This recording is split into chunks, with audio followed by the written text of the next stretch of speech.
Alors, bonjour tout le monde. Normalement, si je clique là, voilà, vous avez mon écran partagé? Oh, Yes. c'est bon.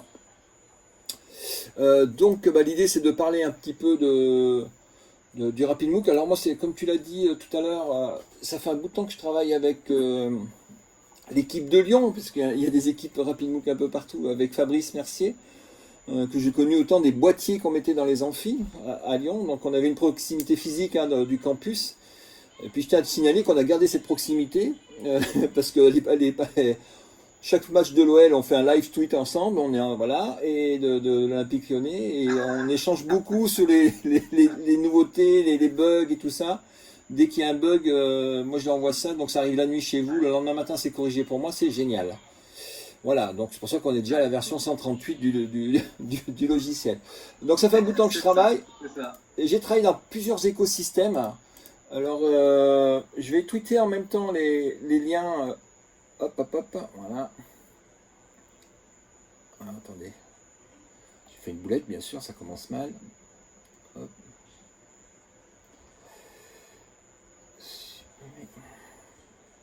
Je vais tweeter en même temps les liens. Hop.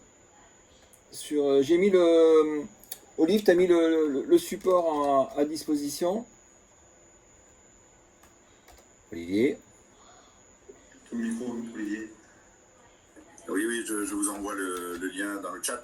Ouais, Et sinon, Twitter chez Mister Batier. Voilà.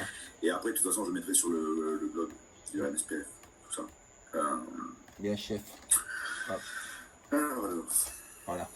Donc, je suis intervenu dans plusieurs pays, et comme tu disais tout à l'heure, c'est assez simple à mettre en place. C'est assez facile à mettre en place. Même par exemple ici, le premier à gauche, là c'est au Mali. Au Mali, ça a vachement tourné là récemment. Ils sont plus ou moins en confinement. Donc on a enregistré ça. Il y avait un RapidMook pour tout le pays. C'était un peu le seul studio pédagogique dans le pays. Donc les écoles, et les collèges et les lycées ont enregistré pas mal de vidéos dans le RapidMook. Ça a servi de plan de continuité pédagogique. C'est un peu la route de secours là-bas.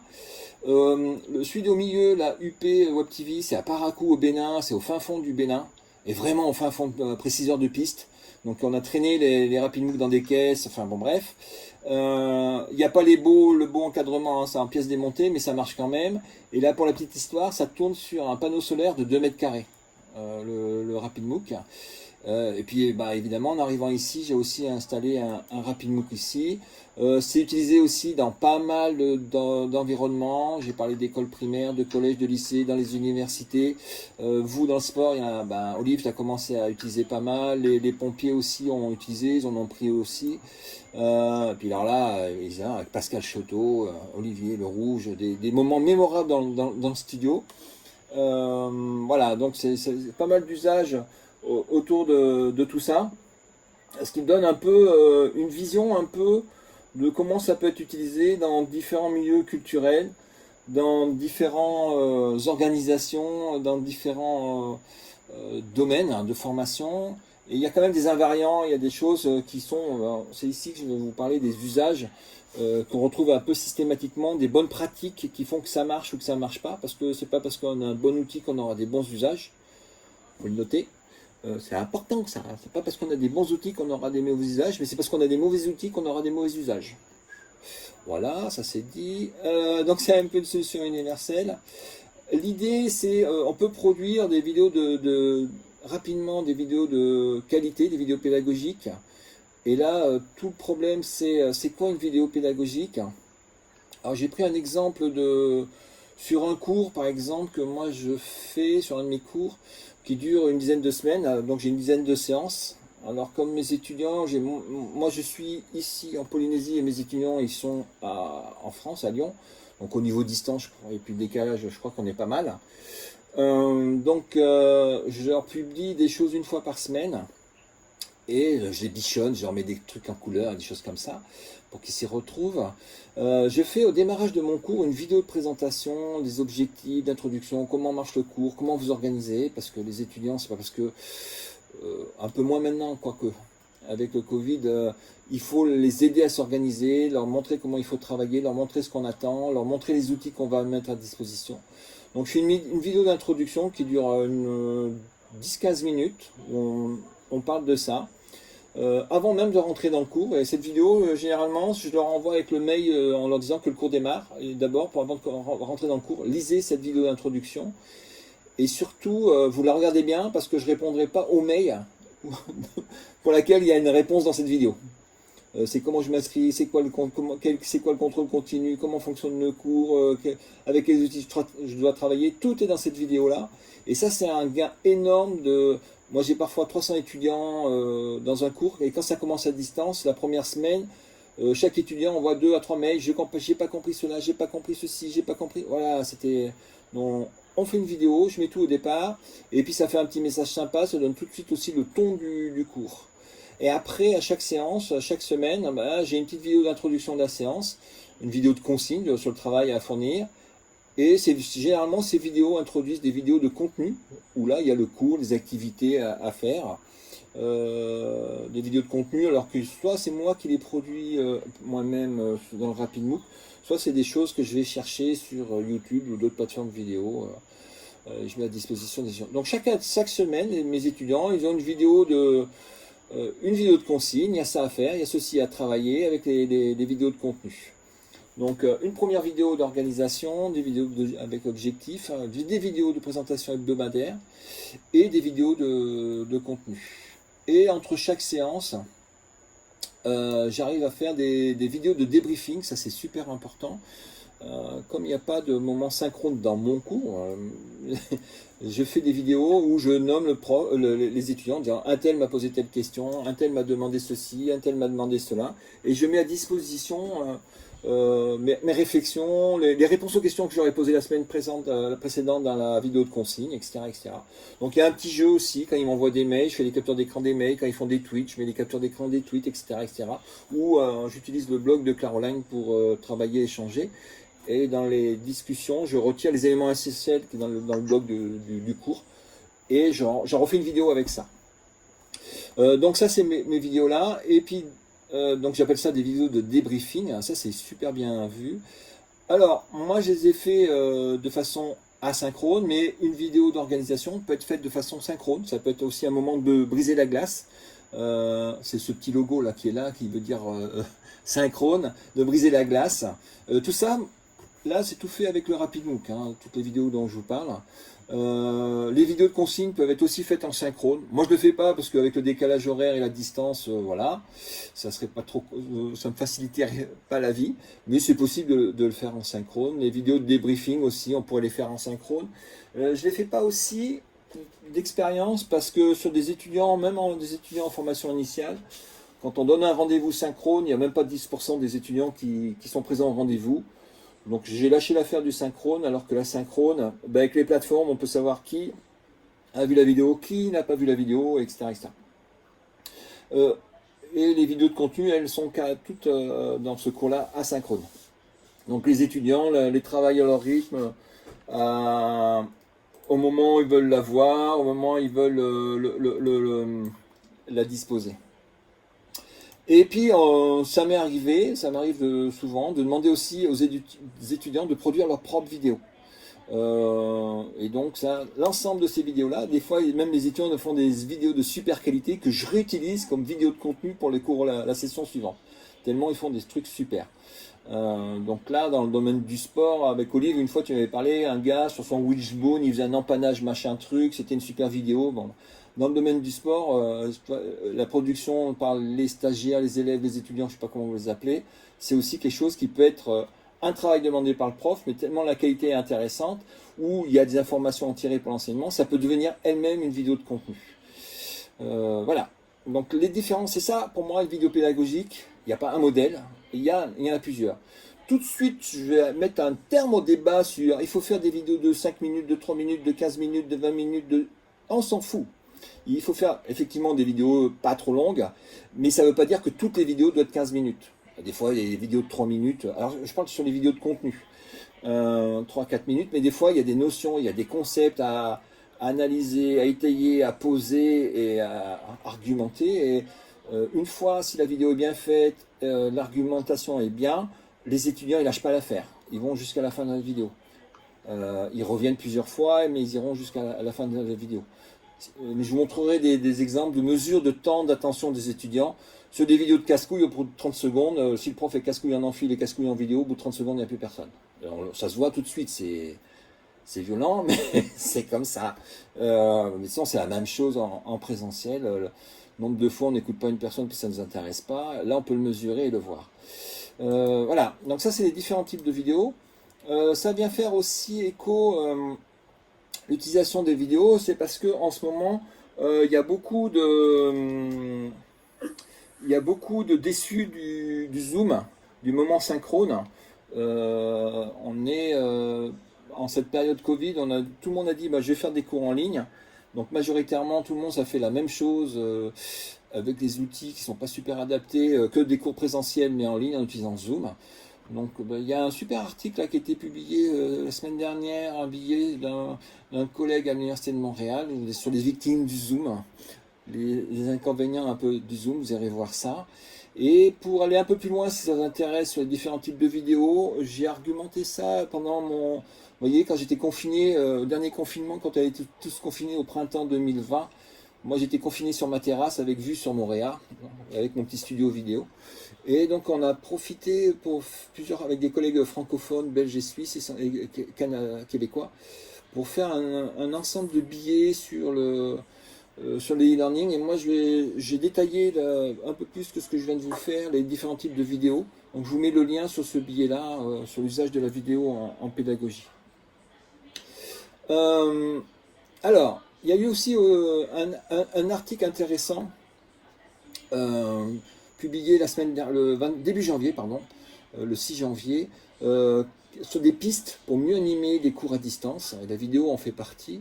On reprend. Alors c'est Frédéric Duriez qui fait les petites images de ça. C'est un article sur taux de cursus. Je ne sais pas si dans le monde des crêpes vous lisez tout cette revue-là. Bon, au départ, c'était quelque chose fait pour le monde des universitaires, l'enseignement en ligne. Mais il y a des choses qui sont dites là-dedans qui peuvent intéresser tout le monde, tous les gens qui font de la formation. Donc je vous invite si vous ne connaissez pas cette revue, à aller voir cette revue. Il y a des choses assez intéressantes là-dedans, notamment cet article, ce billet-là, sous forme de billet de blog un peu, des articles de journaux, je ne sais pas comment on peut dire.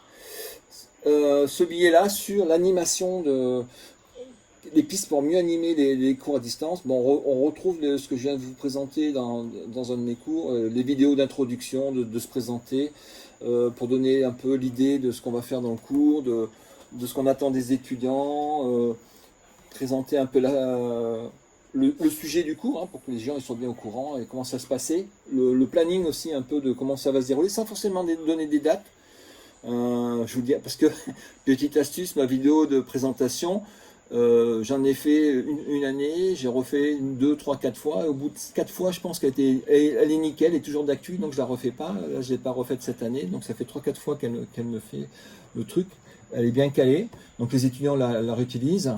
Et donc je ne donne pas de date.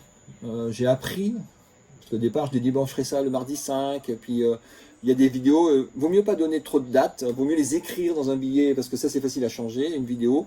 On met, vous avez 10 jours pour faire ceci, vous avez 5 jours pour faire cela. On donne des dates relatives, mais pas des dates précises. C'est une petite idée à faire comme ça, dans ce type de vidéo-là. Ne mettez pas trop de dates. Comme ça peut être utilisé par la suite.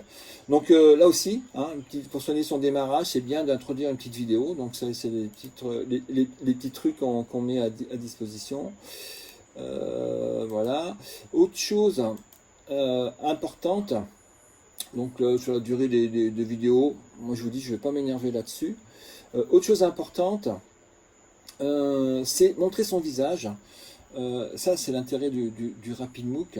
Beaucoup de profs disent oh mais non mais je mets juste une voix off sur un PowerPoint. Il y en a beaucoup qui ont aussi fait ça à la place du Zoom.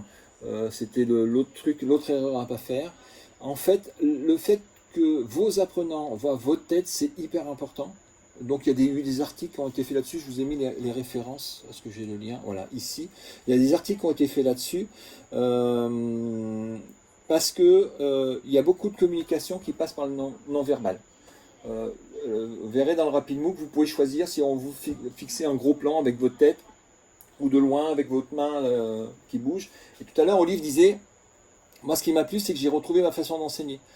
C'est-à-dire que vous pouvez vous mettre en scène. Il y a des enseignants, quand ils rentrent dans un amphi, ils s'assoient, ils ne bougent pas. Il y a des enseignants, quand ils rentrent dans un amphi, un peu comme moi, ils montent au plafond, ils montent en haut, à droite, à gauche, ils courent dans tous les sens. C'est pire qu'un marathon, on a besoin de bouger, on a besoin d'être partout dans la salle. C'est des styles complètement différents. Et ben dans le studio, on peut retrouver ces styles-là. Être figé assis sur une table, ne pas bouger, être debout sur un manche debout, courir, faire des zigzags comme la Miss Météo dans tous les sens. Enfin, Miss Météo, elle bouge pas trop, mais bouger un petit peu en interaction avec son contenu, changer de place. Mais cette communication non verbale, elle est importante et je vais le détailler, je vais vous montrer pourquoi elle est importante. Dans l'ancienne version de... non, c'est pas dans le RapidMOOC, c'est l'ancien serveur que vous fournissiez, monsieur RapidMOOC avant, InWeCast fournissait avant, je ne me rappelle plus le nom, InWeCast serveur, il me semble que c'était ça le nom. On avait la possibilité de voir ce trait rouge là, qui est là, qui est la courbe d'audience de la vidéo. Alors vous avez la même chose sur YouTube, hein. Quand vous allez maintenant sur les statistiques YouTube, vous avez la même chose qui apparaît, cette courbe d'audience, elle apparaît, vous pouvez la voir. Donc là, qu'est-ce qu'on voit? J'ai analysé plusieurs centaines de courbes d'audience. Bah, j'ai pas eu le temps de faire des publis, des choses comme ça, parce que je suis parti de Lyon pour des choses, voilà. Donc, mais les tendances, c'était quand on a un discours seul, très rapidement, et puis pas motivé, enfin bref, un peu monocorde, un peu. Vous voyez, très rapidement, même sur plusieurs milliers de vues, au bout de 30 secondes, vous avez perdu plus de 50% d'audience. Voilà, si ça n'intéresse pas, on voit que ça n'intéresse pas les gens. Là, c'était l'ancien système. Avant RapidMOOC, c'était InWeCast. Je ne me rappelle plus comment tu appelais ça. Bon, avant le RapidMOOC, on avait le serveur. Hein, c'est ça?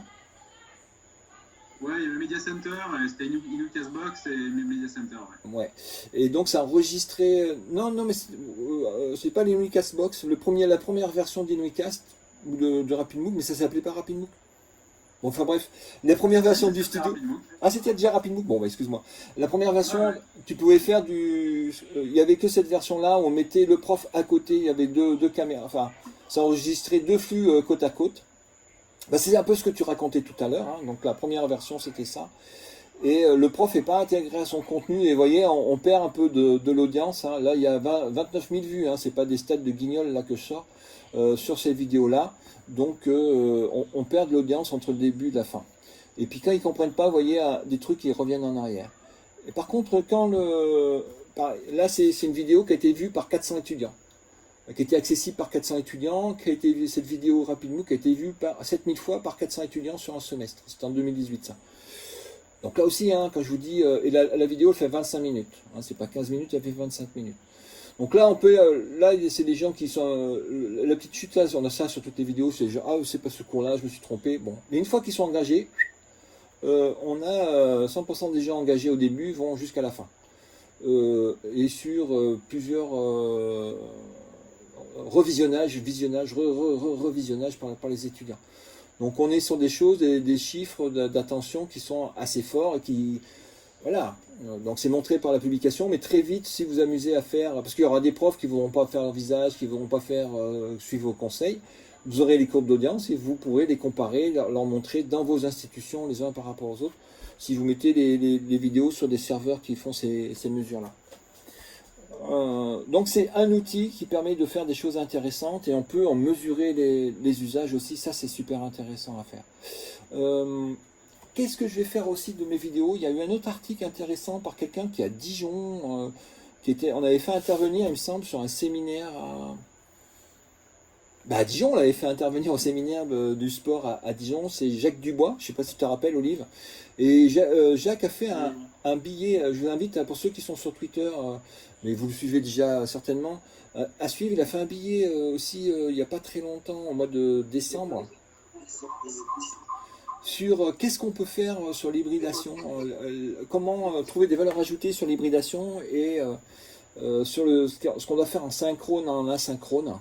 Hein, toujours avec ou sans vidéo, mais plutôt avec vidéo d'ailleurs, c'est le propos. Mais pour compléter ce que je viens de vous dire, allez voir ce billet qui pose des bases un petit peu sur les activités qu'on peut proposer, comment on peut s'organiser, sur quoi il faut mettre le focus sur les moments synchrones, d'échange, de partage avec les étudiants. Voilà. Et donc il y a ce billet-là qui vient compléter un petit peu ma réflexion. D'ailleurs, je vais vous le mettre sur Twitter, parce que quand je me tourne, c'est pour mettre sur Twitter, c'est le 6. Voilà, c'est celui-là. Hop. Je descends. Je vais tout mettre en vrac, comme ça, ça ira plus vite. Hop, hop, hop. Le 6. J'arrive, hein. Je fais 3 choses en même temps. Hop, voilà. CTRL V, hop. Et j'appuie sur le plus. Voilà. Donc, Jacques Dubois, sur qu'est-ce que je dois mettre à distance, qu'est-ce que je dois faire en synchrone, qu'est-ce que je dois faire en asynchrone, qu'est-ce que je peux faire en présentiel. Alors, ça, c'est pas toujours le cas, mais etc. Où se trouve la valeur ajoutée. Alors, les petits trucs pour faciliter la vie sur le RapidMOOC, ça a été évoqué tout à l'heure, la précédente présentation. Moi, partout j'ai installé, alors je vais parler au Bénin, au Mali, à Lyon et ici, puis un peu dans d'autres endroits. À chaque fois, l'idée c'est de tout mettre sur un seul bouton. Hein. Tu l'as dit tout à l'heure aussi dans la présentation précédente. Là, on a même bien fait les choses. On a une clé, on tourne, ça allume tout, la CPU, l'ordinateur, le RapidMOOC, les écrans, les lumières, la clim, tout. Donc ça, c'est hyper important. Le prof, tu lui expliques, voilà, tu n'as pas de prise de tête, tu tournes le bouton, ça marche. Et là aussi, ça, le truc qui est sympa, c'est que tu tournes le bouton et ça marche. Et on n'a pas trop souvent de panne. Bon, il y a toujours un petit peu, mais finalement, on a un taux d'exploitation qui est à 95% facile. Les petits trucs aussi pour vous faciliter la vie quand vous avez un RapidMOOC, alors que ce soit un studio ou il faut le connecter, il est connecté au réseau. Mon RapidMOOC est connecté au réseau. Ça me permet plein de choses pour les mises à jour, les trucs comme ça. Et moi, j'utilise pas les fonctions visio qui sont installées dans le logiciel. Je ne suis pas arrivé, hein, je dois pas être bien bon. Donc j'ai aussi installé sur les CPU, que ce soit les RapidMOOC Go ou sur le studio, les outils de visio qui sont Teams, Jitsi et Zoom qui sont installés. Et la petite astuce, c'est quand je fais un Zoom avec un studio, le Go ou le Gros, j'enregistre dans Zoom, mais j'enregistre aussi avec le RapidMOOC. Je fais, nous on fait un double enregistrement parce que on est très loin de tout le monde et c'est souvent qu'on a des coupures. Donc là, on est sûr d'avoir un enregistrement de qualité. On a aussi configuré les comptes YouTube. Attends, on va le faire taire. C'est Frédéric Humbert, évidemment, tous ces courriers. Ah bah là, Voilà. c'est les Dijonnais. On met aussi des cours en ligne sur des chaînes YouTube. Comme on a des cours, on filme ici tous les cours. Et donc on ne met pas tous sur une seule chaîne YouTube parce que ça sera ingérable. On a ouvert plusieurs chaînes YouTube, en fonction des cours, des niveaux, des choses comme ça. Et on a configuré toutes les chaînes YouTube sur les RapidMOOC. Parce que ici, c'est pas moi qui... Parce qu'on filme de 7h du matin à 20h le soir, 6 jours sur 7. Et on a 4 studios, un fixe et 3 mobiles. Donc c'est impossible c'est pas moi qui gère, on paye 5 étudiants pour gérer ça, et puis le reste c'est géré par les profs. Donc c'est une solution, on a mis en place, et puis moi j'ai du surf à faire, je dois aller à la plage, donc j'ai pas que ça à faire. Donc ce sont les étudiants qu'on paye, hein, c'est des emplois étudiants et les enseignants qui gèrent ça. Et c'est presse-bouton, tout est configuré, ils savent, la vidéo c'est monsieur machin, elle va dans telle chaîne YouTube. Clic, en 2 clics, 3 mouvements, c'est capturé, c'est mis en ligne ou c'est en live. Donc c'est voilà. On a aussi facilité l'accès au studio. Ici, comme on est loin du monde, c'est la preuve ce soir. Là, je suis chez moi, mais j'aurais pu faire cette visio en studio. Mais moi, je suis à côté de la fac, donc j'ai la fibre ici, donc j'ai du haut débit. Mais il y a des gens à Tahiti, il n'y a pas la fibre partout. Et comme on travaille souvent en décalage avec soit les États-Unis, soit le Japon, soit la France, il y a 12 heures avec la France, on s'est débrouillé pour que le studio soit accessible 24 heures sur 24. Un prof, il veut faire une visio, un enregistrement à 2 heures du matin, il sait comment faire, il est autonome, il n'a pas besoin de m'embêter. Donc on a des badges d'entrée, on a une consigne avec les gardiens, parce qu'il y a des vigiles sur le campus, c'est calé. Voilà, c'est quelque chose qui est complètement autonome. Donc voilà, mais c'est hyper important, cette facilité d'accès, pas avec tous les enseignants, mais les enseignants qui sont en confiance, qui maîtrisent le truc, c'est 80% des étudiants, des enseignants, au bout de 5 minutes, ils maîtrisent le truc. Ils savent, ils ont un badge d'accès au parking qui donne accès au labo, à certaines salles. Nous, on leur met l'accès sur le studio et ils peuvent aller au studio. Il faut le réserver avant, hein, quand on le prépare, etc., etc., qui ne se marche pas sur les pieds. On a un planning en ligne dans le NT, environnement numérique de travail. Mais le studio est accessible 24 heures sur 24, 7 jours sur 7. Donc c'est une facilité d'accès. Et c'est important quand on réfléchit, parce que j'ai entendu dire qu'il y avait des gens qui étaient en train de réfléchir pour en acheter, quand vous achetez, il ne faut pas le mettre dans un bureau fermé à clé, où il faut tout sortir, bouger les trucs, machin, machin, machin. Il faut que ça soit hyper accessible. La clé du succès, c'est ça, hein. Un bouton hyper accessible et le tout connecté. C'est un bel outil, mais si vous mettez ça, un écosystème qui va autour, ça sera un peu galère, et puis ça sera, voilà. Partout où on a fait respecter ces règles, ça marche super bien le RapidMook. Il y a des pays où il faut demander au chef qui a la clé, qui va demander au sous-chef d'ouvrir. C'est compliqué, ça se fait pas. Voilà. Des pays où bon bref, vous m'avez compris, ça se fait pas tout le temps. Alors, je me suis amusé aussi à recaler le RapidMook dans le système pédagogique, vidéo pédagogique de notre établissement.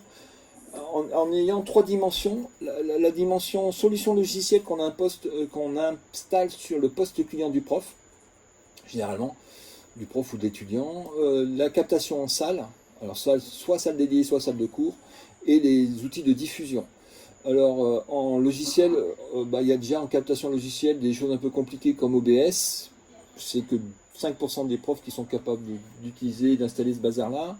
Des Camtasia, il y a un peu plus de gens qui peuvent le mettre. Un plugin PPT, PowerPoint, où tu peux enregistrer, ou même avec PowerPoint, enregistrer en vidéo, ça c'est assez facile à faire.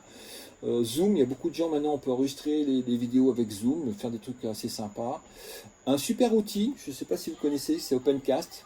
Vous n'avez rien installé faites connecter sur Internet, vous vous connectez sur le site, ça enregistre votre écran avec ou sans la webcam. C'est super facile à faire. Et un super outil que j'ai utilisé plusieurs fois avec des collègues belges, c'est StreamYard qui permet d'animer des webinaires en ligne. Voilà, donc ça c'est les solutions logicielles. Avec l'avantage, c'est simple, c'est rapide à mettre en place. Avec des inconvénients, il faut une bonne connexion. Avec les inconvénients, il faut du bon matériel, ce qui n'est pas toujours le cas sur les ordinateurs des profs ou chez soi à la maison. Le son n'est pas top, le débit n'est pas top, voilà. Mais ça peut dépanner, et pendant le grand confinement, le confinement total, je ne sais pas comment on peut l'appeler ça, du monde, le premier grand confinement, où personne ne pouvait sortir chez lui, c'est avec ces solutions-là qu'on s'en est tiré. Hein. 100% du truc est passé par là. Même avec du Skype, on pourrait enregistrer avec du Skype, des vidéos. Ensuite, les solutions en salle. Alors ici, on s'est installé, on est en train de finir un réseau NDI. C'est une nouvelle norme de diffusion de la vidéo et du son sur des réseaux Internet, protocole IP. On a une caméra, on le branche sur du gigabit, un réseau gigabit quand même, faut pas rigoler. On le branche dessus, et puis ma régie peut être n'importe où sur le campus. Mes caméras peuvent filmer dans les salles où elles sont installées. Je mets des micros, maintenant des super micros Sony, ou je ne sais plus qui fait ça, micro directionnel, le prof il peut être n'importe où dans la salle, ça capte sans avoir de fil de machin, bon, on enregistre le prof. On a une régie qui est une régie OBS, qui est dans mon bureau, et on a 5 salles, donc 3 amphis et 2 salles de cours qui sont câblées, et comme ça j'ai pas besoin de faire d'installation, j'enregistre mes cours qui se diffusent là-dedans, je peux récupérer le PowerPoint du prof, une vidéo et son son, voilà. J'ai des caméras mobiles. Alors j'ai 3 iPads et 3 RapidMook Go, les petits RapidMook Go qui ont été présentés en première partie avant moi. Donc c'est des studios à roulettes. Voilà. Par rapport à une caméra et un iPad, c'est que l'autonomie, faut le brancher, il y a tout à intégrer, c'est simple, le prof se voit, les profs ont beaucoup d'empathie, ça j'en parlerai, c'est super important avec l'interface. L'ergonomie d'interface, j'ai oublié de vous faire une capture d'écran, je me tape sur les doigts, c'est hyper simple. Tu as un bouton rouge pour enregistrer, un bouton pause, un bouton partager, voilà, c'est tout. Et c'est hyper simple, et en 5 minutes, 80% des profs comprennent comment ça marche. Bon, après, il y a Même un prof y arrive, quoi. Xavier, Christophe. Ouais, Même un prof y arrive, je dis. mais c'est même pire. Mais ouais, mais c'est même pire. Même ceux qui disaient au départ, c'est nul, jamais on me prendra ces trucs-là, c'est pas à moi de le faire. Et ils se rendent compte que, ah, mais il n'y a que ça à faire, j'ai pas besoin d'un opérateur. Enfin, tu vois, voilà. Donc, et puis je préfère. Et puis, ah, bah j'ai que ça à faire. Bah ouais. Ah, bah c'est bien. Ah, puis je me vois. Ah, bah d'accord. Ah, et puis ça marche bien. Voilà, voilà. Donc ça, c'est hyper important. Sur les Rapid Move Go, c'est tout de suite. Et puis il est joli. C'est tout con, mais tout le monde l'appelle robot. Alors nous, on a des vrais robots pédagogiques. On leur dit non, ça c'est pas un robot. Mais ah, il est bien votre robot. Non, c'est pas un robot. Mais il y a le design, c'est aussi ce que moi j'appelle l'affordance, la facilité à se faire comprendre par lui-même. Et le design est super sympathique et ça y fait beaucoup. On a aussi des régies mobiles Switcher Studio. C'est un truc sympa qui permet de mettre des iPads, des iPhones en réseau et de faire des régies. Bon, bref, ça c'est pas très cher. J'ai utilisé ça ici, je crois. T'as pas vu ça, Olive? Quand on était à Lyon, j'avais pas ça et c'est une tuerie ce truc-là. Et le studio dédié. Je m'avais déjà fait la promo. Ouais. Et le studio dédié, RapidMook. Donc, je vous mettrai un lien sur une vidéo de présentation avec un bouton qui allume tout, etc. etc. Les outils de diffusion, on fait très peu de live. Le pourcentage a un peu augmenté, là j'ai mis 5%, je suis un peu violent, sur 10% parce que nous on a été la seule université française à accueillir les étudiants pendant le Covid. On n'était pas trop fermé, mais il n'y a que les CM qui n'étaient pas présentiels, mais les profs peuvent venir sur le campus. Donc là, les profs venaient s'enregistrer avec les Rapid Move Go dans leur salle de cours et faisaient des lives, comme s'ils étaient en cours avec les étudiants. Mais généralement c'est asynchrone. On a malheureusement un Moodle pour diffuser les cours avec un outil H5P pour enrichir les vidéos. On a aussi un serveur de vidéo pod, hein, parce que les vidéos on les limite à 100 mégas sur Moodle. Pourquoi? C'est 30% de nos étudiants ici, hein, alors c'est spécifique à la Polynésie. On a un taux de population c'est moins riche qu'en France hein, ici, et les étudiants, la population est moins riche qu'en France, et l'accès à Internet est presque 10 fois plus cher qu'en France. Voilà, on va dire 10 fois plus cher. En gros, beaucoup d'étudiants ont juste des forfaits d'1 heure, 2 heures de téléphone par mois, donc pour suivre les cours, c'est juste pas possible. Mais donc on limite les vidéos sur la plateforme, pour que les étudiants n'aient pas trop à charger, mais ils peuvent aller télécharger sur des plateformes externes dans certains cours. Les vidéos, elles sont aussi sur YouTube, elles sont diffusées sur YouTube. Alors là, quelque chose qui va peut-être vous intéresser, ça fait plusieurs années que j'utilise cet outil-là, c'est le temps passé par un prof à préparer un cours, à faire un cours en présentiel par rapport à un cours préparé fait avec un RapidMook. Donc je vous ai mis le cours présentiel en bas, le cours RapidMook. On va dire, on va faire au doigt mouillé, mais je suis pas trop loin de la réalité. Sur 1 heure de cours, 1 heure de cours, il y a un peu de préparation en amont du cours. Cette préparation en amont dépend de la maîtrise du prof. C'est la première fois qu'il fait le cours, ou s'il n'a pas repris, s'il maîtrise bien le sujet. Donc je vais dire, il y a entre 10 minutes de préparation à 4-5 heures de préparation pour 1 heure de cours.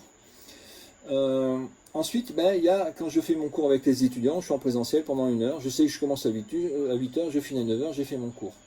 Comment je vais faire la même chose avec mon RapidMook? Alors quand je dis cours avec les étudiants, il y a de l'interaction, il y a de la transmission, il y a de la discipline, il y a de la vanne, il y a de la blague, il y a comment vous appelez monsieur, pourquoi tu t'assois là, enfin il y a beaucoup d'échanges, d'interactions qui sont inclus dans ce package-là. Il n'y a pas que de la transmission. Il y a aussi mon PowerPoint ne marche pas, comment je branche mon ordinateur sur mon vidéoprojecteur, bref. Si je prends le parallèle avec le RapidMook, ce qui est intéressant, c'est que la préparation en amont, c'est la même. Là où vous prépariez votre cours en 10 minutes, il vous faudra 10 minutes sur le RapidMook. Là, vous le préparez en 5 heures, il vous faudra aussi 5 heures avec le RapidMook. C'est pas le format de l'outil qui va vous imposer, c'est vous, le temps que vous avez d'appréhender votre cours, les notions, les concepts, les préparations de vos supports. C'est à peu près le même temps de préparation. Par contre, systématiquement, l'enregistrement du cours, là, quand vous avez fait 1 heure de cours, et je traitais ce chapitre-là en 1 heure, vous verrez, en enregistrement, ça ne fera pas 1 heure. Ça fera entre 30 et 45 minutes. parce que il n'y a pas les vannes, parce qu'il n'y a pas monsieur asseyez-vous, parce que vous n'avez pas les regards des étudiants qui vous font répéter 3 fois la même chose, parce que, il y a plein de raisons que vous irez un peu plus vite que quand vous êtes en présentiel pour, pour enregistrer votre cours. Alors ça, c'est la majorité des enseignants. J'en ai un. Bon, si je vais raconter, parce qu'on n'est pas nombreux à écouter, même si c'est enregistré. Il y en a un qui dictait son cours. Donc son cours, il avait 10 pages qu'il dictait en 1 heure. Dans le RapidMOOC, il dictait de la même façon en 1 heure. Je lui dis, maintenant, c'est pas la peine que tu dictes ton cours, tu peux aller beaucoup plus vite. Les étudiants, quand ils ne comprennent pas, ils viennent en arrière. Ce qu'ils ne te font pas en amphi, mais là, tu ne comprends pas un truc, tu peux revenir en arrière. Et du coup, comme vous gagnez un peu de temps en enregistrement, ça va vous laisser, alors ça c'est mon argument, ça va vous laisser du temps pour faire ce que vous faisiez de façon implicite en présentiel, pour motiver les étudiants, les relancer, voir s'ils ont compris, pas compris, et ça s'appelle du tutorat. Et donc, sur l'heure de cours, vous avez 45 minutes d'enregistrement de cours, et vous aurez 15 minutes de disponible pour faire du tutorat, soit synchrone, soit asynchrone, soit l'analyse de traces testée sur la plateforme, pour intervenir dans les forums et des choses comme ça. Et ça, c'est d'expérience. Alors, j'ai pas fait des études systématiques, mais vous verrez d'expérience. Quand vous utilisez cet outil-là, le temps que vous passez à diffuser, à faire la transmission de votre contenu est beaucoup plus court que sur qu'en temps présentiel. Voilà, ça c'est une constante. Les profs sont toujours surpris. Ah dis donc, j'ai traité beaucoup plus vite, je ne pensais pas que ça serait... c'est normal. Alors c'est un gros problème par contre, on parlait d'accompagnement technique, c'est bidon. L'accompagnement technique d'un prof sur un RapidMOOC, c'est bidon, c'est pas ça le problème. Le problème, il va se poser là, c'est... Un, il va enregistrer plus rapidement, mais deux, est-ce qu'il est prêt, et ça c'est pas la partie RapidMOOC, c'est le temps libéré par RapidMOOC, est-ce qu'il est prêt à le faire sur la plateforme, sur le suivi, en synchrone, en asynchrone, sur la plateforme que vous utilisez, ou via Zoom, ou sur des moments comme ça. Et ça, c'est beaucoup plus compliqué à faire par les enseignants, et il y aura beaucoup plus de boulot à faire ici, c'est super important pour la qualité de votre formation, que sur l'accompagnement de l'enseignant, la maîtrise de l'outil. En 1 heure, c'est réglé, même pas ça. Bon, après, vous avez des cas récalcitrants qui n'y arriveront jamais, mais la majorité, 5-10 minutes, un prof comprend le truc, et très vite. C'est pour ça que j'aime bien cette techno, parce qu'il n'y a pas beaucoup de techno où les profs s'approprient en 5-10 minutes. Ils se sentent bien et arrivent à en faire ce qu'ils veulent en 5-10 minutes. Il n'y a pas beaucoup de techno. Le RapidMOOC, c'est une des rares technos en pédagogie qui permettent de faire ça. Et ça, c'est pour la première année. D'accord ? Donc la première année, quand vous lancez un cours, vous allez enregistrer tous vos cours, par exemple, en RapidMOOC. Vous allez enregistrer, j'ai des profs qui ont enregistré des centaines d'heures de cours comme ça en studio l'année dernière. Et dans l'année 2, on va refaire le cours. Ou le semestre 2, on va refaire le cours. Ou 6 mois après, on va refaire le cours. Et donc là, si je passe à l'année 2, je reprends mon schéma. Qu'est-ce qui va se produire à l'année 2 ? L'enregistrement, ce ne sera pas le même. L'enregistrement, vous n'allez pas tout enregistrer votre cours. Donc vous allez re-enregistrer 4, 5, 10% de votre cours, parce qu'il y a une notion qui a changé, vous avez émerdé une vidéo, vous avez des erreurs à droite, des erreurs à gauche, vous allez refaire que des petites parties de votre cours. C'est pour ça aussi que c'est intéressant de faire des vidéos courtes. C'est pas que pédagogique, c'est aussi d'un point de vue organisation, gestion de votre cours à long terme. Si vous faites des vidéos de 3 heures, vous dites une connerie au milieu de la vidéo de 3 heures, soit vous savez faire du montage et puis vous faites des coupures et puis vous faites du montage, soit il y en a qui enregistrent de nouveau les 3 heures. Vous faites une connerie de 5 minutes sur 10 vidéos de 15 minutes, vous n'avez qu'une vidéo de 15 minutes à refaire. Ou il y a une notion qui a changé, etc., etc. Donc pensez à ça quand vous faites vos vidéos, à les découper de façon assez courte, pour pouvoir les scénariser dans la plateforme, mais aussi pour gérer à long terme votre cours. L'enregistrement, il y a des notions qui seront invariables. Le théorème de Thalès sera toujours le théorème de Thalès pendant les 30 ans de votre carrière, j'espère. Mais il y a des notions qui changent tous les 6 mois. Donc, ce qui ne bouge pas, vous en faites une vidéo. Ce qui bouge, vous en faites une autre vidéo, mais vous la faites à part. J'espère que... C'est pour ça que l'année 2 de votre cours, vous aurez beaucoup moins d'enregistrements à faire. Du coup, hop, ça va allonger le temps de tutorat. Et c'est là l'intérêt de cours comme ça, c'est qu'on peut passer moins de temps sur la transmission et plus de temps sur l'accompagnement, le suivi des élèves, des apprenants, des stagiaires, je ne sais pas comment vous les appelez, et donc ça vous libère du temps. Mais là aussi, les gens, les profs, c'est compliqué, parce qu'il y en a bien qui se poser en amphi, puis faire le théâtre en amphi. Et là, dire, bah, les gars, tu n'as plus besoin de faire ça, maintenant c'est beaucoup plus rapide, ça change de métier, et c'est pas accepté par tous les enseignants. Mais l'idée, c'est ça, et c'est le temps un peu que ça permet aux enseignants de mieux accompagner les étudiants. Mais dans le supérieur, dans les universités, c'est pas la majorité des enseignants qui sont prêts et qui ont l'envie, qui ont le goût. C'est pas la même pédagogie, c'est pas le même travail. Et donc cette évolution-là, elle demande beaucoup, beaucoup, beaucoup d'accompagnement. Voilà. Concrètement, on a rapidement, en installant le RapidMOOC, on a fait énormément de vidéos. Ça nous a permis ici à l'université de basculer tous les cours en présentiel. Tous les cours à distance, toute la Forco, moi au bout de 2 ans, on a mis tous les cours de formation continue en ligne. On pourrait mettre tous les cours de formation initiale en ligne aussi, si on voulait. Alors pas qu'avec le studio, hein, avec tous les outils qu'on a aussi. On a eu une première expérience, tout à l'heure, je ne l'ai pas dit, le BIA, le premier cours qu'on a filmé ici. Sur les cours filmés, les gens qui ont suivi les cours filmés, donc qui étaient inscrits en ligne, on a un taux de réussite de 83%, et le cours, ceux qui venaient en présentiel à l'université, taux de réussite de 60%. Alors, c'est pas la même population qui suivait en ligne, qui suivait en présentiel, etc., etc. Mais dans un contexte où, quand moi je suis arrivé ici, on m'a dit « Ah, mais vous savez, en Polynésie, les Polynésiens ont besoin de contact, la vidéo ça marchera jamais ». Le premier cours qu'on fait, qu'on filme, on sort les résultats, surtout que c'est le BIA, c'est un examen national. Hein. Donc les gamins ici se lèvent à 2 h du matin pour faire l'examen, pour être à 14, synchrone avec les Français à 14 h. Ça rigole pas. Donc c'est un examen national, donc tout le monde passe dans le même filtre. Et là on a passé les filtres, les étudiants qui ont suivi le cours filmé, donc en ligne et en asynchrone, et les étudiants qui ont suivi le cours présentiel. Il y a quand même un petit delta qui est assez important et qui ne s'explique pas que parce que c'est pas la même catégorie sociale. Du coup, on a filmé la deuxième année où j'étais, moi ça fait 3 ans, hein, j'entame ma 3e année. La deuxième année, on a filmé un cours entier un peu plus conséquent, le DAEU. Et on a proposé en ligne à la rentrée 2019. On a doublé le nombre d'inscrits. Et on a quasiment doublé aussi le taux de réussite, parce qu'on était à 30%, on est passé à 55%. C'était jamais arrivé. Voilà, donc là aussi, deuxième cours filmé, ça s'est bien passé.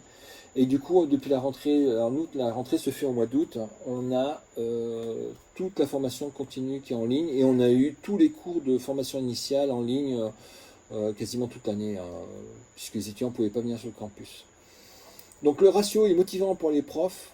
Donc ils ne perdent pas trop de temps en studio, ils ne perdent pas la motivation non plus, beaucoup avec crainte. Je me rappellerai toujours d'un prof ici, la première fois j'ai dit « Tiens, ce serait bien que tu viennes voir le studio, parce qu'il est placé au milieu de l'université, il est très accessible, hein, c'est important le choix de la place du studio. » Donc il y a toujours du monde qui passe devant le studio, donc comme au début quand j'ai installé, c'est des journées portes ouvertes, dès qu'il y a un prof qui passe devant, je dis bah, « Viens voir comment ça marche, moi monsieur Vivant, jamais je mettrai les pieds dans un studio ». Et du coup, c'était un des premiers à enregistrer tous ces cours en ligne en me disant c'est génial, j'ai le même taux de réussite qu'en présentiel qu'à distance. Et là, je lui réponds mais c'est nul, ça devrait être mieux, pour les raisons que je vous ai évoquées. Et il me dit ah non, c'est bien, non, et ce travail de tutorat, tu l'as pas fait, il faut qu'on t'aide. Je sais que c'est pas facile pour toi, je sais que tu te rends pas compte, c'est pas ta culture. Et donc là, on est en train de travailler avec des étudiants pour que les tuteurs qui sont financés par l'université, donc les 3e années qui vont aider les profs à faire des cours sur les premières années, bon bref, à faire ce tutorat-là, les aider. Et donc, on monte en puissance en production, avec en plus les confinements, là on a acheté 3 RapidMOOC Go pour, donc on a un fixe, un grand studio, qui ne bouge pas, qui est en fixe, on ne le démonte pas, on ne bouge pas, même si on a des caisses, on peut le démonter, il est tout le temps utilisé, donc il ne bouge plus, et les Go, les RapidMOOC Go qu'on peut mettre sur tout le campus. Voilà. Concrètement, sur les intérêts du RapidMOOC, concrètement les avantages, c'est ce que j'appelle l'affordance, c'est la facilité à se faire comprendre par elle-même, l'interface. On montre une fois, les gens ils s'en rappellent, c'est hyper simple, c'est hyper intuitif, surtout sur le Go, c'est avec des boutons, clic, clic, clic, c'est l'application, voilà. Ils y arrivent super bien et ils adorent bosser avec ça. Franchement, je suis épaté hein, là-dessus, voilà. autre intérêt, c'est très rapide au démarrage. Ça, c'est super important. Tu appuies sur le bouton, l'étudiant il arrive, il pose le truc, tu appuies sur le bouton, ça marche sur le go. Tu le branches, même pas 10 secondes pour que ça démarre. Donc ça, c'est hyper important. 10 secondes, j'exagère un petit peu, mais moins de 30 secondes, ça c'est clair. Ça, c'est hyper important. C'est un outil qui permet de faire de la qualité. Ça a été évoqué au démarrage, mais c'est super important. Tout à l'heure, sur mes 3 colonnes, ce qu'on produit sur un poste de travail simple à la maison et quelque chose qui est produit avec ces outils-là, les profs, ils voient, ils sentent la différence et ça valorise leur travail. Beaucoup plus qu'un PowerPoint avec une voix off enregistrée avec les gamins qui hurlent derrière. Donc, non, il y a vraiment un différentiel qualité qui est important. C'est un outil fiable. On le met, ça marche. J'ai eu très peu de panne, d'emmerde avec ça. Et quand je suis embêté, là, c'est normal, hein, Fabrice, il développe là, des trucs. Bon, on parlait de SAV. J'ai un petit canal spécifique. On se contacte assez rapidement et en 5-10 minutes, j'ai toujours des réponses, des solutions. Et au pire, le lendemain, une nouvelle version. Et voilà. On n'a jamais été bloqué ici avec cet outil-là. Donc, voilà. Le partenaire est à l'écoute. Ça fait 10 ans qu'on bosse ensemble. Donc, vous n'aurez peut-être pas le même lien avec Fabrice, mais c'est important qu'il soit à l'écoute du terrain. Parce que le terrain est casse-pied, hein, c'est moi le casse-pied. Les points négatifs, mais ça je vais répéter 10 000 fois, c'est le système est fermé. J'ai horreur de ces boîtes où je peux pas voir les fils toucher les trucs. Alors ça c'est mon côté à moi. Je sais que les profs ils préfèrent ça, c'est joli, c'est sympa. Mais on aimerait bien bidouiller, on aimerait bien bricoler dedans, voilà. Même, alors, ça tombe pas souvent en panne, mais quand ça tombe en panne, voilà, c'est trop fermé. Hop, hop, hop. Et il y a une question aussi de coût. Moi je trouve que c'est un peu cher. Voilà. Il me semble que j'ai zappé des diapositives. Hop, hop, hop, hop, hop, hop, hop. Concrètement, l'état d'enregistrement, j'ai fait ça. Gna gna gna gna gna. Les captations en salle. Bon, non, voilà. Je suis arrivé à la fin de ma présentation. J'ai été long ou pas? J'ai même pas l'heure. Ah oui, 45 minutes. Voilà. Non, non, t'es nickel. Ouais. J'ai fait tout. Ouais, non, j'ai tout dit. Hop, fin du diaporama. Alors attends, maintenant comment je retourne à votre bazar. Hop, contrôle à distance, participants. Oh, il y a du monde. C'est où le chat? C'est à droite. Non, il n'y a pas trop de questions. Il y a des collègues qui ont dû partir parce qu'il y avait des cours ou des interventions. Ouais. Non, moi j'en ai une, c'est sur le rapport aux plateformes de diffusion, sur YouTube notamment. Ouais. Comment vous gérez ça? C'est-à-dire que chaque prof a sa chaîne Il y en a. Je les pousse. Moi, je les pousse à avoir leur chaîne. Mais alors, je reviens sur ma slide.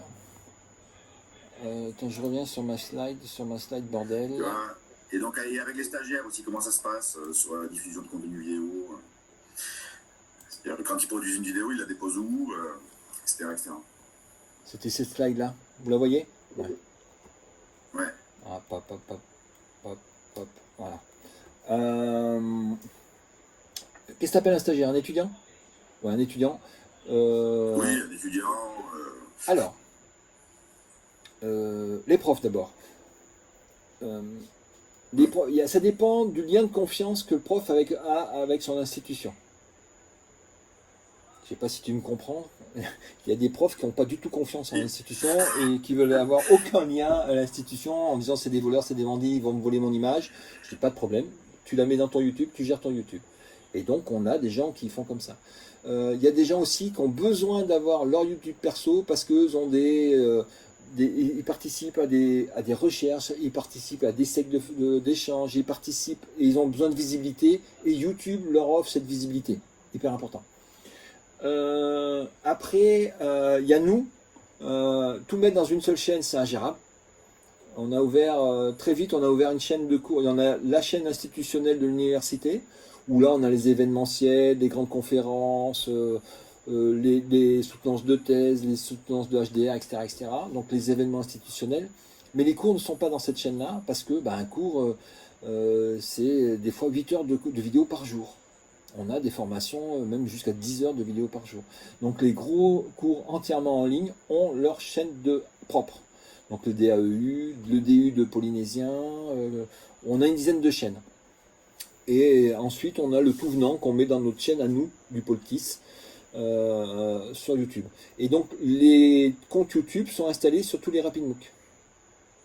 Donc les tuteurs, on les forme, on dit ben, le cours DAU, tu le mets dans la chaîne DAU, le cours de machin, tu le mets dans le truc. Et alors je vais vous montrer un truc aussi. J'ai fait Donc c'est à partir du RapidMOOC qu'il les dépose sur les comptes YouTube. Ah ouais, direct. Ah Ça ouais, ne moi passe pas par leur ordi. Non, il n'y a pas de clé USB, il n'y a rien. Directement. Et compte YouTube, du coup, quand tu dis un prof fait son compte YouTube, du coup, il est aussi installé sur le RapidMOOC, le compte en question. On l'a pas fait, mais on pourrait, ouais. Ou lui, il passe. C'est lui qui le fait. Généralement, c'est ceux qui viennent la nuit s'enregistrer dans le studio. Et eux, ils savent configurer le YouTube. Il n'y a pas que des nouilles, hein, les profs, hein, il y en a des bons. Hein. Il y en a qui savent configurer leur compte YouTube. Non, mais même la majorité. Donc, il y en a qui n'arrivent pas à mettre un titre dans PowerPoint, mais il y en a qui gèrent leur YouTube.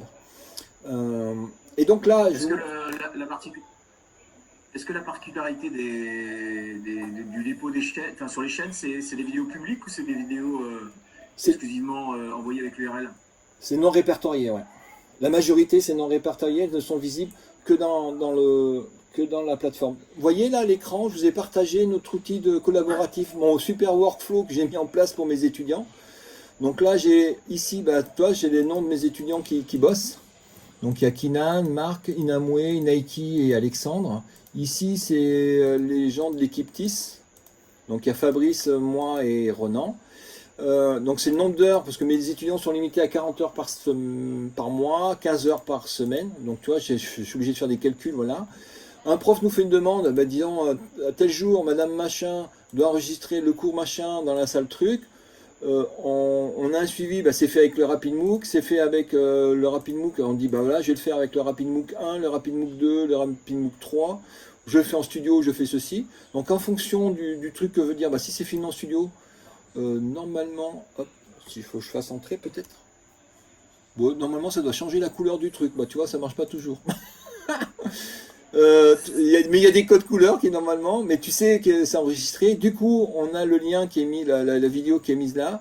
Et ensuite, quand la vidéo est déposée sur YouTube, et ensuite elle est intégrée, vous voyez ici, là elle est sur YouTube. Ah merde, faut pas que je clique. Elle est mise sur YouTube et là elle est mise sur la plateforme. Donc j'ai un suivi comme ça, je sais où sont toutes mes vidéos, quand elles sont filmées, quand un cours n'est pas filmé, il est annulé, voilà, etc., etc. Donc là, c'est il y en a, c'est la semaine prochaine, ça, voilà. La semaine prochaine, j'ai encore pas les liens. Mais les liens, d'aujourd'hui, ce qui a été filmé aujourd'hui, ils n'ont pas encore mis les liens, les jeunes. Mais ce qui a été filmé hier, tout est déjà en ligne. On sait avec quoi c'était filmé et où c'est fait.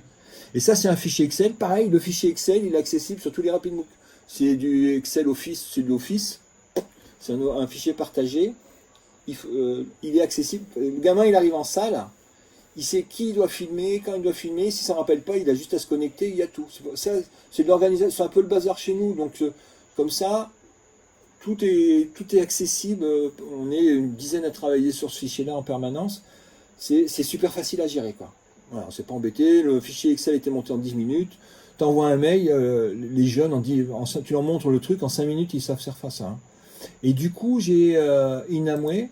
Elle fait des permanences bureau, elle passe 2-3 heures par jour à mettre les vidéos en ligne, avertir les profs. C'est même pas les profs qui les mettent dans la plateforme ici, c'est les étudiants qui font ça, qui leur préviennent, et qui préviennent les étudiants, ou même des fois dans les groupes Facebook, qui font un peu de tutorat.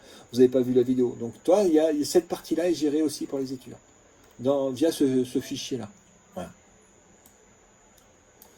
Ça, c'est pour les formateurs. Ça, c'est notre fichier à nous, c'est pour l'équipe vidéo, quoi, on va dire. L'équipe TIS. Ça, c'est un sujet qui émerge actuellement. C'est finalement, effectivement, on demande aux stagiaires de produire des contenus, à faire aux étudiants de produire des contenus vidéo, alors peu importe l'outil utilisé. Et ensuite, on leur dit diffusez-les par exemple sur YouTube. Alors, il y en a qui vont dire oui, mais alors YouTube quand même, blablabla. Donc, il y en a qui vont demander du WeTransfer. D'autres qui vont, on va les faire déposer sur la plateforme, etc., etc. Et donc c'était, tu vois, la stratégie par rapport à ça. Ah non, faut pas s'emmerder. Se joue finalement. Non, c'est ta vidéo. YouTube, c'est ton YouTube. Tu la mets en non répertorié. Il n'y a que moi qui la vois. Point barre. Et comme ça, le jour où tu veux plus l'envoyer, c'est toi qui es responsable de ton contenu. Tu me la laisses une semaine que je te mette ta note. Tu me la laisses un mois. Tu te donnes une consigne. Et après, si tu veux l'enlever, c'est toi qui gères. C'est pas moi qui gère. Moi, je suis prof. J'ai pas que ça à faire. Voilà. Je m'embête pas comme ça. Donc là, par exemple, hop, Ah, vas-y, Arnaud. Arnaud, tu veux dire quelque chose?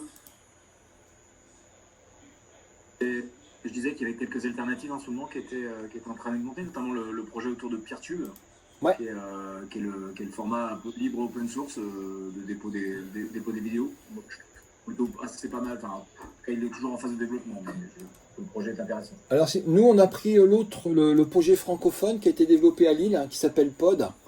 Voilà, c'est ça. Je vous l'ai mis à l'écran, vous le voyez là. Alors, je vous l'ai présenté dans les outils plateforme maison. Le problème, c'est que sur YouTube, on dépose entre 20 et 30 gigas par jour. Si on mettait ça sur notre serveur local, au bout d'un mois, on arrête. Parce qu'on n'a que 1 Tera de données de disponibles. Donc, on va vite le remplir. C'est pour ça que YouTube, on met tous les cours là-dessus. Voilà. Et là, donc, on a installé un serveur vidéo. Donc, on peut l'interfacer avec, tu vois, avec le CAS maison. Donc, je passe par l'authentification maison, le NT. Du coup, j'ai tous les utilisateurs. Alors, moi, je suis administrateur. L'utilisateur, c'est pas moi qui gère. Il suffit que l'utilisateur se connecte une fois par le NT, il a accès à la plateforme. Alors normalement, est-ce que je les vois tous mes utilisateurs? Je crois que je les voyais. Chapitre, enregistrement. Oh bah non, ils sont où mes utilisateurs? Ah bah merde alors. Donc tous mes utilisateurs, les listes, les chaînes, les vidéos, les chaînes, les fichiers. Bon, bah, je croyais que je les voyais ici. Chaîne type. Tu peux gérer tes chaînes. Si tu es administrateur, c'est un YouTube, hein, c'est comme YouTube ou comme PeerTube. Mais c'est français, c'est des jeunes à Lille qui sont super sympas quand on fait ça. C'est un projet open source, il est sur le truc où il y a tous les deux. Oh putain, mais je vieillis mal moi. On peut le télécharger, on peut l'installer, on peut participer. Et c'est sympa parce que, par exemple, sur les playlists, des trucs comme ça, tu peux mettre tes propres logos. Donc, toi, sur les colloques, l'école doctorale, les conférences de la recherche, on a mis les conférences Savoir pour tous. Tu vois, on peut mettre nos propres logos. Là, je pense que vous voyez l'écran. Mais ça, c'est important d'avoir dans son écosystème. Pourquoi j'ai deux serveurs vidéo? Souvent, on me pose la question. Bah, déjà, la volumétrie n'est pas la même. Hein. Ce qu'on peut mettre sur le nôtre serveur, c'est pas la même chose que sur YouTube. YouTube, c'est vraiment l'autoroute. Voilà. Mais ici, c'est important parce que le jour où YouTube devient payant, le jour où YouTube nous casse les pieds, on a une secours, on a ce truc-là sous la main, qui a les mêmes fonctionnalités. Tu peux rappeler le nom de l'outil, s'il te plaît? Pod. POD. Pod. Ouais. Alors, je donnerai au livre le nom du développeur à Lille, du chef de projet à Lille.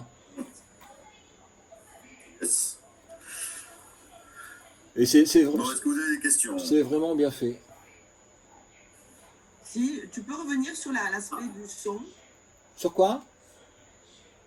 L'aspect du son, le bruit. Oui. Tu as dit que tu as vu des améliorations. Oui. Ah oui. Parce tu peux que... revenir dessus sur des espèces de micros qui bougent apparemment, ou qui suivent le son. Ah oui, bah c'est... Ouais, mais ça coûte 2000 € le micro. Hein. C'est... Ah oui. Ouais, bah ouais. Pareil, je te donnerai... J'ai plus micro Sony... Je me rappelle plus, c'est peut-être celui-là. Non, mais j'ai mis dans les cases... Non, mais c'est pas ça. Je te donnerai les références, il y a plusieurs micros, il y a des barres aussi que tu peux acheter, que tu mets au-dessus d'une télé pour faire le suivi. On en a acheté plusieurs, je vous donnerai les références de ça. Mais maintenant, tu as des dispositifs, ça fait cette taille-là, le Sony, et c'est un micro directionnel, donc électroniquement, il suit le prof dans la salle. Mais c'est impressionnant, tu vas chuchoter dans un coin, même dans les grandes salles de 25 mètres, tu vas chuchoter dans un coin, on t'entend, tu vas à l'autre coin, à l'opposé, on t'entend aussi. C'est impressionnant. Voilà. Et la caméra te suit automatiquement. Voilà. C'est vachement bien fait. Ah, dans les bugs, c'est la caméra automatique. Ouais. Sur Rapidmook, des fois ça plante. Là, on n'a pas une fiabilité à 100% sur le suivi automatique de la caméra. Parce que quand on a un énervé, l'autre fois j'ai une prof de maths qui courait dans tous les sens pour faire des matrices. La caméra, elle a fait 2-3 allers-retours et après elle a arrêté. Ouais, Guillaume, tu voulais réagir? Ouais, non, c'est vrai, c'est vrai. Il faut aller doucement en fait. Ça marche, mais si tu marches vraiment doucement, et pareil, ouais, j'ai quelques retours d'AgroParisTech, de Sorbonne aussi, Ouais, ouais. même pépin. Ouais. Quand tu as un prof. Le tracking, c'est un gros sujet en fait. Hein. C'est toujours. Ouais. Ah ouais, non, on a encore, c'est pas réglé quoi. C'est pas parfait. C'est loin d'être parfait. Et est-ce que vous avez des indicateurs sur les retours des étudiants, du coup, parce que tout à l'heure on a vu les taux de réussite qui étaient un peu mieux. Mais est-ce que vous avez eu des enquêtes sur le retour entre les cours qui suivaient en présentiel avant et les cours qui suivent maintenant via ce dispositif? Bah, c'est ce que je t'ai dit tout à l'heure. Enfin, c'est au doigt mouillé parce qu'on a eu les retours là, des profs sur le premier semestre en formation initiale, où le prof va dire c'est génial, j'ai le même taux de réussite, même pourcentage d'étudiants qui ont réussi leur examen avec la même note. Et c'est à lui, je lui ai dit, bah, c'est nul, ça devrait être mieux maintenant. Bon, parce qu'il n'a pas fait ce temps de tutorat. Donc, tu vois, c'est pas facile à comparer parce que. Ça, c'est pour le retour, enfin. Mais moi, plutôt, ma question, c'était, je me suis peut-être mal exprimé, c'était sur le retour des étudiants de l'usage, justement, de cet outil numérique plutôt que de venir en présentiel, en fait. Est-ce que vous avez un peu de recul là-dessus? Certainement. Ça fait quelques années déjà. Donc, C'est pareil. Là, j'ai commencé mon cours à Lyon. Et c'est un cours optionnel. C'est-à-dire que les étudiants, ils ont, je sais pas, une quinzaine d'options. Et les étudiants qui ont choisi mon cours, je dis, mais pourquoi vous avez pris mon cours? Parce qu'il est à distance. Et j'entends partout dire que les étudiants, les cours en distance, ils en ont marre, ils veulent plus suivre les cours à distance. Pourquoi vous n'avez pas fait les cours en présentiel? Ils m'ont répondu, ah oui, mais vous, c'est pas pareil, votre cours, c'est pas du Zoom. Il est prévu pour. Voilà, donc c'est pas un problème de cours distance présent, c'est de dynamique que tu mets dans ton cours, de scénarisation, c'est plus ça le problème que d'outils. Et souvent on se focalise sur la vidéo, la qualité, etc. Mais c'est pas que ça. C'est toute l'animation que tu vas faire, c'est toutes les interactions synchrones ou asynchrones que tu vas mettre en place. C'est plus ça et le suivi que tu vas mettre en place. Tant qu'on l'a pas fait, on reste dans la transposition. Je sais pas si tu as vu le modèle SAMR, où on substitue le présentiel par la distance, la vidéo. C'est le premier niveau d'innovation, d'appropriation des technologies. Ce que Marcel appelle, Marcel Lebrun, la fossilisation des pratiques. Moi, ce que j'appelle, c'est l'effet carrosse. Les premières bagnoles qu'on a fait, elles ressemblaient à des carrosses. On a enlevé le moteur de la voiture et puis on mettait un moteur, on enlevait les chevaux du carrosse. On mettait un moteur à la place et c'était l'effet carrosse. J'ai trouvé, mais j'en ai pas sous le coude. Donc c'est ton dispositif, tu peux le changer à fur et à mesure. Déjà que l'étudiant puisse écouter, réécouter, parce que souvent on dit que l'art de la pédagogie c'est la répétition. Voir cette vidéo, la reprendre une fois, deux fois, trois fois, 10 fois, et qu'elle soit accessible, ça aide énormément les étudiants. Après, si les plus, c'est faire de l'accompagnement, faire de l'animation et des choses comme ça. Et ça, les enseignants, ils sont pas, c'est pas facile à faire, c'est pas leur métier, ils n'ont pas l'habitude, et il faut les accompagner là-dessus. Le rouge du bit.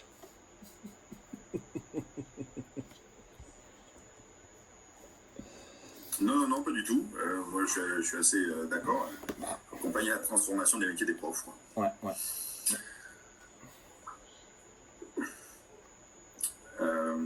Est-ce qu'il y a d'autres questions, d'autres remarques? Bon, ouais, c'est tout. Ouais. Non? Bon, s'il n'y a pas de questions et de remarques, on va passer à. Avec Christophe, on te remercie. Si tu restes avec nous, on est ravis. Et sinon, on va écouter Maître Arnaud. Ça marche. Je reste un peu avec vous.